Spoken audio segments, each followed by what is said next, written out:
ನಮಸ್ಕಾರ. ಲೇಟಾಗಿ ಬಂದಿದ್ದೀರಿ ಅಂತ ಎಲ್ಲ ಬೇಜಾರು ಮಾಡ್ಕೊಬಿಟ್ಟಿದ್ರು ಅಂತ ನೋಡ್ತೇವೆ.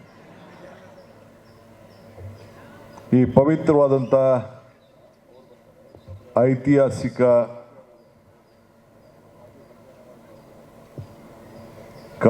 ಕಾರ್ಯಕ್ರಮಕ್ಕೆ ನನ್ನನ್ನು ಆಹ್ವಾನಿಸಿರ್ತಕ್ಕಂಥ ಈ ಸಂಸ್ಥೆಯ ಈ ಚರ್ಚಿನ ಎಲ್ಲ ಪ್ರಮುಖರಿಗೆ ನನ್ನ ನಮಸ್ಕಾರ ತಿಳಿಸಿ, ವೇದಿಕೆಯಂಥ ನಮ್ಮ ಆರ್ಚ್ ಬಿಷಪ್ ಸಾಹೇಬ್ರಾದಂಥ ಪೀಟರ್ ಮರ್ಷಾಡರವರೇ, ನಮ್ಮೆಲ್ಲರ ನಾಯಕರು, ಈ ಕ್ಷೇತ್ರದ ನಿಮ್ಮ ಜನಪ್ರಿಯ ಶಾಸಕರು ಮಾನ್ಯ ಶ್ರೀ ದಿನೇಶ್ ಗುಂಡೂರಾಯ್ರವರೇ, ಫಾದರ್ ಅಲ್ಮೇಲರಾಜ್ ಕ್ರೈಸ್ತಂದ್ರವರೇ, ಆರೋಗ್ಯ ಸ್ವಾಮಿಯವರೇ, ಜಾಕಬ್ರವರೇ, ವೇದಿಕೆಯಲ್ಲಿರುವಂಥ ಮತ್ತು ಕೆಳಗಡೆ ಕೂತಿರುವಂಥ ಎಲ್ಲ ಧರ್ಮಗುರುಗಳೇ, ಮುಖ್ಯವಾಗಿ ಪವಿತ್ರವಾದಂಥ ಕಾರ್ಯಕ್ರಮಕ್ಕೆ ಆಗಮಿಸ್ತಕ್ಕಂಥ ಎಲ್ಲ ಹಿರಿಯರೇ, ತಾಯಂದಿರೇ, ಯುವಕ ಮಿತ್ರರೇ, ಪುಟಾಣಿ ಮಕ್ಕಳೇ, 125 ವರ್ಷ ತುಂಬಿದೆ ನಿಮ್ಮ ದೇವಾಲಯಕ್ಕೆ. ಈ 125 ವರ್ಷದ ಐತಿಹಾಸಿಕ ದಿನವನ್ನು ನಾವೆಲ್ಲ ಪಾಲ್ಗೊಂಡಿದ್ದೇವೆ. ನೀವು ಮುಖ್ಯಮಂತ್ರಿಗಳನ್ನು ಕರೆಸಿದ್ದೀರಿ. ನಾನು ಸಂಡೇ ಅವಾಯ್ಡ್ ಮಾಡಬೇಕು, ಸಂಡೇ ಕಾರ್ಯಕ್ರಮಗಳು ಅಂತ ಹೇಳಿ ನಾನು ಅಂದ್ಕೊಳ್ತಾ ಇದ್ದೀನಿ. ನಿನ್ನೆ ತಾನೇ ನಾನು ಕೇರಳಲ್ಲಿದ್ದೆ, ಮೊನ್ನೆ ದೆಹಲಿಲಿದ್ದೆ. ನಿಂತ್ಕೊಳ್ಳೋಕ್ಕೆ ಶಕ್ತಿ ಇರಲಿಲ್ಲ ರಾತ್ರಿ ನನಗೆ. ಆದರೆ ಇವತ್ತು ಬೆಳಗ್ಗೆ ಲೇಟಾಗಿ ಬಂದಿದ್ದೀನಿ. RSS ಸತ್ಸಂಗ ಅಂಥೇಳಿ, RSS ಅಂದರೆ ಇದರ RSS ಅಲ್ಲ, ಇನ್ನೊಂದು ರಾಧೇಶ್ಯಾಮ್ ಅಂಥೇಳಿ ದೇವನಹಳ್ಳಿತವು 1 ಲಕ್ಷ ಜನ ಇದರಲ್ಲಿ. ನನಗೆ ಆಶ್ಚರ್ಯ ಆಯಿತು. 1-1/4 ಗಂಟೆ ಅಲ್ಲಿ ನಡೆದಂಥ ಸತ್ಸಂಗ, ಪಿನ್ ಡ್ರಾಪ್ ಸೈಲೆನ್ಸು. ಸೊ ಹಾಗೆ ವಿವಿಧ ರೀತಿ, ವಿವಿಧ ಧರ್ಮ ಆಚರಣೆ, ಭಕ್ತಿ ಮನೋಭಾವದಿಂದ ಜನರ ಶಾಂತಿಗೋಸ್ಕರ, ನೆಮ್ಮದಿಗೋಸ್ಕರ, ಎಲ್ಲದಕ್ಕೂ ಮೀರಿ ಸಮಾಜ ಸೇವೆ ಮತ್ತು ತನ್ನ ಆತ್ಮಶುದ್ಧಿ ಮಾಡಿಕೊಳ್ಳಲು ಸೇವೆ ಮಾಡೋಂಥದ್ದು ಇಡೀ ನಮ್ಮ ಪ್ರಪಂಚದಲ್ಲಿ ಭಾಳ ಪವಿತ್ರವಾದಂಥ ಸ್ಥಾನ ಹೊಂದಿದೆ. ಧರ್ಮ ಯಾವುದಾದರೂ ತತ್ವ ಒಂದೇ, ನಾಮ ನೂರಾದರೂ ದೈವ ಒಂದೇ, ಪೂಜೆ ಯಾವುದಾದರೂ ಭಕ್ತಿ ಒಂದೇ, ಕರ್ಮ ಹಲವಾದರೂ ನಿಷ್ಠೆ ಒಂದೇ, ದೇವನೊಬ್ಬ ನಾಮ ಹಲವು. ಇದರಲ್ಲಿ ನಾನು ನಂಬಿಕೆ ಇರೋನು. ಈಗ ಬಂದ ತಕ್ಷಣ ಜ್ಯೋತಿ ಬೆಳಗಿಸ್ತೋ, ಅಲ್ಲಿ ಕ್ಯಾಂಡಲ್ ಹಚ್ತೋ. ಹಿಂದೂ ಧರ್ಮದಲ್ಲಿ ಇದನ್ನು ಜ್ಯೋತಿ ಬೆಳಗಿಸ್ಬೇಕಾದ್ರೆ ಎಣ್ಣೆ ಬತ್ತಿ ಇಟ್ಬಿಟ್ಟು ದೀಪ ಬೆಳಗ್ತೇವೆ. ಇಲ್ಲಿ ಅಲ್ಲಿ ಕ್ಯಾಂಡಲ್ ಹಚ್ತೇವೆ. ವಿವಿಧ ರೀತಿ ಇರ್ಬೋದು. ಒಂದು ದೇವಾಲಯದಲ್ಲಿ ಕೆಲವರು ವಿಗ್ರಹದ ಮೇಲೆ ದೇವರನ್ನು ನೋಡ್ತಾರೆ. ನೀವು ಹೆಂಗೆ ಮೇರಿ ಇಟ್ಟಿದ್ದೀರಿ, ಜೀಸಸ್ ಇಟ್ಟಿದ್ದೀರಿ, ಹಂಗೆ ಹಿಂದೂ ಧರ್ಮದಲ್ಲಿ ವಿವಿಧ ರೀತಿಯಲ್ಲಿ ಆಚರಣೆಯನ್ನು ಮಾಡ್ತಾರೆ. ಸಿಖ್ ಧರ್ಮದಲ್ಲಿ ಅವ್ರದ್ದೇ ಆದಂಥ ಆಚರಣೆ ಮಾಡ್ತಾರೆ. ಸೊ ಹಂಗೆ ಇವತ್ತು ಈ ಕಂಬ, ಧ್ವಜ ಕಂಬ, ಎಲ್ಲ ದೇವಾಲಯಗಳು ಕೂಡ ಇದು ಧ್ವಜ ಕಂಬ ಸಾಮಾನ್ಯವಾಗಿ ಹಿಂದೂ ಧರ್ಮದಲ್ಲೂ ಕೂಡ ನೋಡ್ತಾ ಇದ್ದೀರಿ. ಈಗ ತಾನೇ ಒಂದು ಕೊಂಬು ಇಂದ ನಿಮ್ಮ ಸಂದೇಶವನ್ನು, ಶಾಂತಿಯ ಸಂದೇಶವನ್ನು ನಮ್ಮ ಫಾದರ್ ಅವರು ಗಾಯನ ನುಡಿಸಿದ್ರು. ಆ ಮೇಕೆ ಕೊಂಬೋ, ದನದ ಕೊಂಬೋ, ಇಲ್ಲ ಯಾವುದೇ ಪ್ರಾಣಿ ಕೊಂಬೋದು, ಆ ಕೊಂಬಿಗೆ ಅದರಿಂದ ಆ ಶಕ್ತಿ ಏನು, ನಾದ ಏನು ಬರ್ತದೆ ಅಂಥೇಳಿ, ಗಾನ ಏನು ಬರ್ತದೆ ಅಂಥೇಳಿ ಆ ಪ್ರಾಣಿಗೂ ಗೊತ್ತಿಲ್ಲ, ಕೊಂಬಿಗೂ ಗೊತ್ತಿಲ್ಲ. ಈಗ ಇಲ್ಲಿ ಬಿದಿರು ಇಟ್ಕೊಂಡಿದ್ದೀವಿ. ಆ ಬಿದಿರು ಕೃಷ್ಣನ ಕೊರಳಾಯಿತು.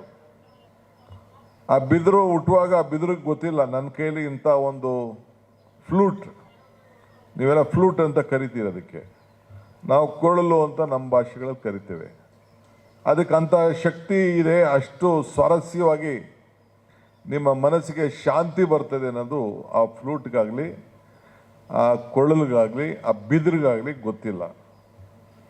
ಇಲ್ಲ, ಇಲ್ಲಿ ಶಂಕು ನೀವು ನೋಡಿದ್ದೀರಿ, ಆ ಶಂಕು ಸ್ನೇಹಿಲ್, ದೊಡ್ಡ ಸ್ನೇಹಿಲ್ ಆಗಿ ಶಂಕು ಆಗೋಯ್ತು ಸಮುದ್ರದಲ್ಲಿ. ಸೊ ಕೃಷ್ಣ ಕೂಡ ಯುದ್ಧ ಕರಿಬೇಕಾದ್ರೆ ಮಹಾಭಾರತದಲ್ಲಿ ಆ ಶಂಕುವಿಂದ, ನಾದದಿಂದ ಒಂದು ಕರೆಯನ್ನು ಕರೆಯುವಂಥ ಒಂದು ಇತಿಹಾಸವನ್ನು ನಾವು ನೋಡಿದ್ದೀವಿ. ಹಂಗೆ ನಮ್ಮ ಪ್ರಕೃತಿಯ ನಿಯಮ ಇದೆಯಲ್ಲ, ಯಾರನ್ನು ಕೂಡ ನಾವು ಅಲೆಗಡಲಿಕ್ಕೆ ಸಾಧ್ಯ ಇಲ್ಲ. ಅದಕ್ಕೆ there is a law of nature. ಸೂರ್ಯ ಯಾವಾಗ ಹುಟ್ಟಬೇಕು, ಯಾವಾಗ ಮುಳುಗಬೇಕು ಅಂಥೇಳಿ. ಹಂಗೆ ಮನುಷ್ಯ ಹುಟ್ಟಿದಾಗ ಯಾರು ಯಾವ ಧರ್ಮದಲ್ಲಿ ಯಾವ ಜಾತಿಯಲ್ಲಿ ಹುಡ್ತೀವಿ ಅಂತ ನಾವು ಯಾರು ಅರ್ಜಿನೂ ಹಾಕ್ಕೊಳ್ಳಿಲ್ಲ. ನಮ್ಮ ಇತಿಹಾಸಕ್ಕೆ ನಮ್ಮ ಅನುಗುಣವಾಗಿ ನಾವು ಇದನ್ನೆಲ್ಲ ನಾವು ಆಯ್ಕೆ ಮಾಡ್ಕೊಂಡಿದ್ದೇವೆ. ಯಾವ ಧರ್ಮದವರು ಇನ್ನೊಂದು ಧರ್ಮದವ್ರಿಗೆ ತೊಂದರೆ ಕೊಡಬೇಕು ಅಂತ ಯಾರೂ ಬಯಸಲಿಲ್ಲ. ಈಗ ನಿಮ್ಮ ಧರ್ಮ, ಕ್ರೈಸ್ತರ ಧರ್ಮ, ಇವತ್ತು ಬೆಂಗಳೂರಿನಲ್ಲಿ ಎಷ್ಟೋ ಜನ ಟೀಕೆ ಮಾಡ್ತಾರೆ, ಟಿಪ್ಪಣಿ ಮಾಡ್ತಾರೆ. ಯಾರೇ ಟೀಕೆ ಟಿಪ್ಪಣಿ ಮಾಡಿದ್ರು ಕೂಡ ಆರೋಗ್ಯ ಏನಾರು ಹೆಚ್ಚು ಕಮ್ಮಿ ಆಗಬೇಕಾದ್ರೆ ಬೋರಿಂಗ್ ಹಾಸ್ಪಿಟ್ಲಿಗೆ ಹೋಗ್ತಾಯಿದ್ರು, ಮಾತಾ ಹಾಸ್ಪಿಟ್ಲಿಗೆ ಹೋಗ್ತಾಯಿದ್ರು. ಶಾಲೆಗೆ ಹೋಗ್ಬೇಕಾದ್ರೆ ಈಗೂ ಸೆಂಟ್ ಜೋಸೆಫ್ ಸ್ಕೂಲ್ದಾಗ ಸೀಟ್ ಬೇಕು, ಈಗೂ ಕ್ರೈಸ್ಟ್ ಇನ್ಸ್ಟಿಟ್ಯೂಷನ್ಗೆ ಸೀಟ್ ಬೇಕು, ಮೌಂಟ್ ಕಾರ್ಮಲ್ಕಲ್ಲೇ ಮಕ್ಕಳನ್ನೇ ಸೀಟ್ ಬೇಕು. ಸೊ ಲಾಭ ಬೇಕಾದ್ರೆ ಆಗ ಧರ್ಮ ಇರುವುದಿಲ್ಲ. ಲಾಭ ಇಲ್ಲದೆ ಹೋದಾಗ ಕೆಲವರೆಲ್ಲ ಇದಕ್ಕೆ ಪ್ರಾರಂಭವನ್ನು ಮಾಡ್ತಾರೆ.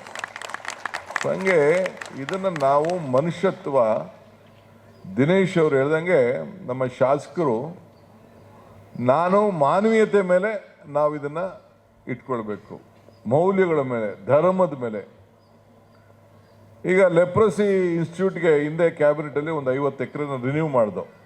ಹಿಂದೆ ಇವರು ಸಿದ್ದರಾಮಯ್ಯನವ್ರ ಕಾಲದಲ್ಲಿ ಆ ಲೆಪ್ರಸಿ ಇನ್ಸ್ಟಿಟ್ಯೂಟಲ್ಲಿ ಯಾವುದೋ ಒಂದು ನಮ್ಮ ಸುಮ್ನಳ್ಳಿ ಜಾಗದಲ್ಲಿ ಲೆಪ್ರಸಿ ಇಲ್ಲ, ಯಾಕೆ ಇದನ್ನು ಕೊಡಬೇಕು ಅನ್ನೋದು ದೊಡ್ಡ ಚರ್ಚೆ, ನಮ್ಮಲ್ಲಿ ಇಂಟರ್ನಲ್ ಚರ್ಚೆ.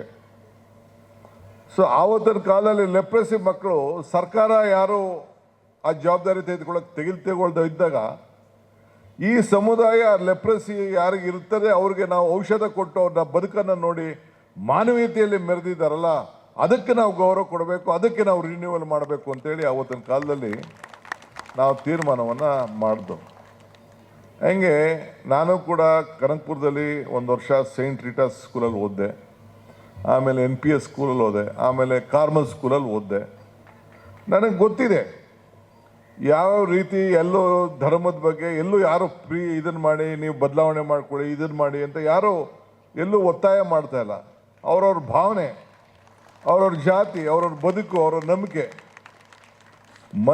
ಮರಕ್ಕೆ ಇಲ್ಲಿ ಮರ ಇದೆಯಪ್ಪ, ತೆಂಗಿನ ಮರ ಇದೆ, ಬೇರೆ ಬೇರೆ ಮರಗಳೆಲ್ಲ ಇಲ್ಲಿ ನಿಂತಿದೆ. ಮರಕ್ಕೆ ಬೇರೆ ಎಷ್ಟು ಮುಖ್ಯನೋ ಮನುಷ್ಯನಿಗೆ ನಂಬಿಕೆ ಕೂಡ ಅಷ್ಟು ಮುಖ್ಯ. ಸೊ ಹಂಗೆ ಅಡಿಪಾಯ ಫೌಂಡೇಶನ್ ಇದೆಯಲ್ಲ, ಈ ಫೌಂಡೇಶನ್ನು ಏನು ಈ ಚರ್ಚ್ ಫೌಂಡೇಶನ್ ಇದೆಯಲ್ಲ, 250 ವರ್ಷ 125 ವರ್ಷ ಆಗಿದೆ. ಆ ಫೌಂಡೇಶನ್ ಭದ್ರ ಇರ್ತಾನೆ ಈ ಬಿಲ್ಡಿಂಗು ಇಷ್ಟು ವರ್ಷ 125 ವರ್ಷ ಆದರೂ ನಿಂತ್ಕೊಳ್ಳಿಕ್ಕೆ ಸಾಧ್ಯ. ಹಂಗೆ ಮನುಷ್ಯನಿಗೆ ತನ್ನ ಬದುಕಿನ ಮೇಲೆ, ತನ್ನ ನಂಬಿಕೆ ಮೇಲೆ ಅಪಾರವಾದಂಥ ಈ ಕಾಲು ಗಟ್ಟಿರಿರ್ತಾನೆ, ನಾನು ನಿಂತ್ಕೊಳ್ಳೋಕೆ ಸಾಧ್ಯ. ಕಾಲು ಗಟ್ಟಿಲ್ಲ, ಹೆಂಗೆ ನಿಂತ್ಕೊಳ್ಳೋಕೆ ಸಾಧ್ಯ? ಹಂಗೆ ನಾವು ಏನು ನಮ್ಮ ತತ್ವ ಇದೆ, ನಮ್ಮ ವಿಶ್ವಾಸ ಇದೆ, ನಮ್ಮ ಜ್ಞಾನದ ಭಂಡಾರದಲ್ಲಿ ಬದುಕಲಿಕ್ಕೆ ಪ್ರಕೃತಿಯ ಜೊತೆಯಲ್ಲಿ ನಾವೆಲ್ಲ ಕೂಡ ನಾವು ಕೆಲಸವನ್ನು ನಾವು ಮಾಡಬೇಕು. ಸೊ ಹಂಗೆ ಎಷ್ಟೇ ಆದರೂ ಕೂಡ ಮಾನವೀಯತೆ ಭಾಳ ಮುಖ್ಯ. ಪ್ರೀತಿ, ವಿಶ್ವಾಸ ಇವೆಲ್ಲ ಕೂಡ ಒಬ್ರಿಗೊಬ್ರಿಗೂ. ಇವತ್ತು ಮಕ್ಕಳು ಈಗ ತಾನೇ ಭರತನಾಟ್ಯ ಮಾಡಿದ್ರು. ಏನು ಕ್ರಿಶ್ಚಿಯನ್ ಸಮುದಾಯದ ಮೂಲನ ಭರತನಾಟ್ಯ? ಏನಿಲ್ವಲ್ಲ, ಯಾರು ಬೇಕಾದ್ರೂ ಭರತನಾಟ್ಯ ಆಡ್ಬೋದು. ಭರತನಾಟ್ಯ ಈ ಭಾಗದ, ನಮ್ಮ ದಕ್ಷಿಣ ಭಾರತದ ಒಂದು ಭಾಗ್ಯದ ಒಂದು ಸಂಸ್ಕೃತಿ. ಆ ಸಂಸ್ಕೃತಿಗೆ ಏನಾದ್ರು ಜಾತಿ ಇದೆಯಾ? ಸಂಸ್ಕೃತಿಗೆ ಜಾತಿ ಇಲ್ಲ. ನಟನೆಗೆ ಏನಾದ್ರು ಜಾತಿ ಇದೆಯಾ?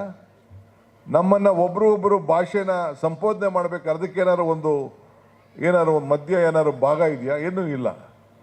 ಹಂಗೆ ಇವತ್ತು ನಾವು ಫಸ್ಟು ಮಾನವೀಯತೆ ಬಗ್ಗೆ ನಾವು ಚಿಂತೆ ಮಾಡ್ತಾ ಇದ್ದೀವಿ. ದೇವರು ಪ್ರತಿಯೊಬ್ಬನ ಹೃದಯದಲ್ಲೂ ಇದ್ದಾನೆ. ಇದೇ ತಾನೇ ಎಲ್ಲ ಧರ್ಮದಲ್ಲೂ, ಯೇಸುರವರಾಗಲಿ, ಹಿಂದೂ ಧರ್ಮದವರಾಗಲಿ, ಬೌದ್ಧ ಆಗಲಿ, ಎಲ್ಲ ಧರ್ಮದಲ್ಲೂ ಕೂಡ ಇದೇ ತಾನೇ ಹೇಳಿದ್ದು, ಎಲ್ಲ ಕಡೆ ದೇವರು ಇದ್ದಾನೆ ಅನ್ನೋ ಒಂದು ವಿಚಾರವನ್ನು. ಸೊ ಸಮಾನತೆ ಮತ್ತು ಸೋದರತ್ವ. ಸೊ ಹಂಗೆ ಇವತ್ತು ಕುವೆಂಪುರವರ ಹಾಡನ್ನು ನಾವು ಪ್ರತಿ ಸಂದರ್ಭದಲ್ಲೂ ಸರ್ಕಾರದ ಶಾಲೆಯಲ್ಲಿರ್ಬೋದು, ಸರ್ಕಾರದ ಕಾರ್ಯಕ್ರಮದಲ್ಲಿ ಇದೊಂದು ಶಾಂತಿಯ ತೋಟ ಅಂತ ನಾವು ಮತ್ತೆ ಹೇಳ್ತೇವೆ. ಶಾಂತಿ ತೋಟ ಎಲ್ಲಿ? ಎಲ್ಲ ಒಗ್ಗಟ್ಟಾಗಿದ್ದಾಗ ಶಾಂತಿಯ ತೋಟ. ಸೊ ಇದಕ್ಕೆ ನಾವು ಮಾಡಬೇಕು. ಇವತ್ತು ಈ ಸಂಸ್ಥೆ, ನಾನು ಕೇಳ್ತಾ ಇದ್ದೆ, ಇದು ಈ ಸ್ಕೂಲ್ ಅರ್ಥ ಏನು ಅಂತ. ಇಮ್ಯಾಲಿಕೇಟ್ ಕಾನ್ಸೆಪ್ಷನ್ ಚರ್ಚ್ ಅಂತ, ಇದಕ್ಕೆ ಅರ್ಥ ಏನು ಅಂತ ನಮ್ಮ ಆರ್ಚ್ ಬಿಷಪ್ ಸಾಹೇಬ್ರಿಗೆ ಕೇಳ್ತಾ ಇದೆ. ಸೊ ಅವ್ರು ಹೇಳ್ತಾ ಇದ್ರು ಪೀಸ್ ಅಲ್ಲ, ಪ್ಯೂರಿಟಿ ಅನ್ನೋ ಮಾತನ್ನು ಹೇಳ್ತಾ ಇದ್ರು. ಸೊ ಹಂಗೆ ಇವತ್ತು ಆ ಪ್ಯೂರಿಟಿಗೆ ಎಲ್ಲೂ ಕೂಡ ಅಶುದ್ಧತೆ ಆಗಬಾರ್ದು ಅನ್ನೋ ದೃಷ್ಟಿಯಿಂದ ಪ್ಯೂರಿಟಿ ಬಗ್ಗೆ ಈ ಚರ್ಚು 125 ವರ್ಷ ಇತಿಹಾಸ ಇದೆ. ಸಾವಿರಾರು ಜನ ವಿದ್ಯಾರ್ಥಿಗಳು ಇಲ್ಲಿಂದ ಹೊರಹೊಮ್ಮಿದ್ದಾರೆ. ದೇಶಕ್ಕೊಂದು ದೊಡ್ಡ ಆಸ್ತಿಯಾಗಿದ್ದಾರೆ, ಸಮುದಾಯಕ್ಕೆ ಒಂದು ಆಸ್ತಿಯಾಗಿದ್ದಾರೆ. ಇಂಥ ಜಾಗಕ್ಕೆ ಬಂದು ನಾನು ಕೂಡ ಶುಭ ಹಾರೈಸಬೇಕು. ನಮ್ಮ ದಿನೇಶ್ ಗುಂಡೂರಾಯರು ಅವರ ಕ್ಷೇತ್ರದಲ್ಲಿ ನೀವೆಲ್ಲ ಬೆಂಬಲವಾಗಿ ನಿಂತಿದ್ದೀರಿ. ಇನ್ನು ಸದಾ ಬೆಂಬಲವಾಗಿ ಅವ್ರ ಜೊತೆ ಇದ್ದು ಇನ್ನು ಅವ್ರ ಕೈಯನ್ನು ಬಲಪಡಿಸಬೇಕು ಅನ್ನೋ ದೃಷ್ಟಿಯಿಂದ ನಿಮಗೆಲ್ಲ ಸಂದೇಶವನ್ನು ಕೊಡಬೇಕು ಅಂತೇಳಿ ನಾನು ಇಲ್ಲಿಗೆ ಬಂದಿದ್ದೇನೆ. ಅವರು ಈ ಶಾಲೆ ಮತ್ತು ಈ ಜಾಗದ ಅಭಿವೃದ್ಧಿಗೋಸ್ಕರ ನನಗೆ ಸಹಾಯ ಮಾಡಬೇಕು ಸರ್ಕಾರದ ವತಿಯಿಂದ ಅಂತ ಹೇಳಿದ್ದಾರೆ. ನಾನು ಇನ್ನೊಂದು ವಾರ 15 ದಿನದಲ್ಲೇ ಅವ್ರನ್ನ ಕರೆಸ್ಕೊಂಡು ಈ ಮ್ಯಾನೇಜ್ಮೆಂಟನ್ನು ಕರೆಸಿ ಯಾವ ರೀತಿ ಸಹಾಯ ಮಾಡೋಕ್ಕಾಗ್ಬೋದು. ಯಾಕೆಂದರೆ ಬಂದುಬಿಟ್ಟಿದ್ದೀನಿ ಮುಖ್ಯಮಂತ್ರಿ, ಬಂದ ಮೇಲೆ ಏನಾದ್ರು ನಿಮಗೂ ಲಾಭ ಆಗಬೇಕಲ್ಲ, ಈ ಚಪ್ಪಾಳೆಗೂ ಶಕ್ತಿ ಸಿಗಬೇಕು. ನೋಡಿ ಎಷ್ಟು ಜೋರಾಗಿ ಚಪ್ಪಾಳೆ ಹೊಡಿತಾ ಇದ್ದೀರ. ಸೊ ಹಂಗೆ ಲಾಭ ಆಗಬೇಕಲ್ಲ. ಸೊ ಒಳ್ಳೇದಾಗಲಿ, ಒಳ್ಳೆ ಕೆಲಸ ಮಾಡ್ತಾಯಿದ್ದೀರಿ. ಸೊ ನೀವು ಕೂಡ ಓಲ್ಡ್ ಸ್ಟೂಡೆಂಟ್ಸ್ ಅಸೋಸಿಯೇಷನ್ ಎಲ್ಲ ಚೆನ್ನಾಗಿ ಕಟ್ಟಬೇಕು. ಹಿಂದೆ ಯಾರು ಚೆನ್ನಾಗಿ ಇಲ್ಲಿ ಓದಿದ್ದಾರೆ, ಮಾಡಿದ್ದಾರೆ, ಅನುಕೂಲವಾಗಿದ್ದಾರೆ, ಅವ್ರಿಗೆಲ್ಲ ಒಳ್ಳೇದಾಗಬೇಕು. ಕರೆಸಿ ಶುಭವಾಗಲಿ. ಯಾವತ್ತಿದ್ರೂ ಕೂಡ ನಾನು ನಿಮ್ಮ ಜೊತೆ ನನಗೂ ಕೂಡ ಗಾಂಧಿನಗರ ಕ್ಷೇತ್ರ ಜನತೆ ಬಗ್ಗೆ ಅಪಾರವಾದಂಥ ವಿಶ್ವಾಸ ಇದೆ. ನೀವೆಲ್ಲ 100 ವರ್ಷದ ಇತಿಹಾಸ ಇರುವಂಥ ಸಂಸ್ಥೆಯಲ್ಲಿ ವಿದ್ಯಾಭ್ಯಾಸ ನಿಮ್ಮ ಮಕ್ಕಳನ್ನೆಲ್ಲ ಕಳಿಸ್ತಾ ಇದ್ದೀರಿ, ಇಲ್ಲಿ ಪ್ರಾರ್ಥನೆ ಮಾಡ್ತಾ ಇದ್ದೀರಿ. ನಿಮಗೆಲ್ಲ ಒಳ್ಳೆಯದಾಗಲಿ, ಶುಭವಾಗಲಿ ಅಂತೇಳಿ ಹಾರೈಸಿ ಮತ್ತೊಮ್ಮೆ ಆರ್ಚ್ ಬಿಷಪ್ರವ್ರಿಗೆ ಅವರು ಕೂಡ ನನ್ನ ಸಾಕ್ಷಾಂಗ ನಮಸ್ಕಾರ ತಿಳಿಸಿ, ಶಾಸಕರಿಗೆ ಮತ್ತು ನಮ್ಮ ಚರ್ಚಿನ ಫಾದರ್ ಅವರು ಕೂಡ ಅಭಿನಂದಿಸಿ ನನ್ನ ಮಾತನ್ನು ಮುಗಿಸ್ತೇನೆ. ನಮಸ್ಕಾರ. ಹೆಚ್ಚಿನ ವಿಡಿಯೋಗಳಿಗೆ ಪ್ರತಿಧ್ವನಿ ಯೂಟ್ಯೂಬ್ ಚಾನೆಲ್ ಸಬ್ಸ್ಕ್ರೈಬ್ ಮಾಡಿ, ಬೆಲ್ ಐಕಾನ್ ಕ್ಲಿಕ್ ಮಾಡಿ.